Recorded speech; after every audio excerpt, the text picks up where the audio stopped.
The government has disbursed 4.3 billion shillings to the Kenya Revenue Authority to boost revenue collection. Mombi Waroy has details. The Kenya Revenue Authority has been on the spotlight this financial year, the government putting pressure on it as it sought to meet its financial obligation, this necessitating capacity enhancement. We've had discussions with the KRA. We've agreed on measures they can put in place in order to catch up with some of the revenue shortfall. We did give KRA an additional 4.3 billion for this supplementary. So far, 3 billion shillings has been disbursed, with the remaining 1.3 billion to be disbursed at a later date.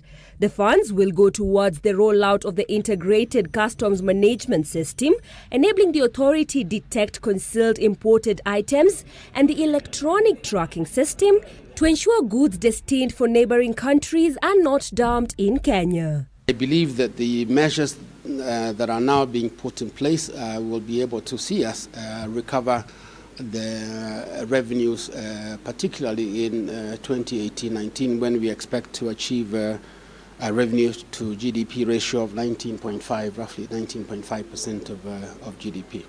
Speaking on the sidelines of the 8th Tax Stamp Forum, KRA Commissioner General John Jeraine, however, said the impact of these initiatives would only be felt over time. In the tax cycle, even from the literature, the investments you make today, you get full benefits in about 3 years.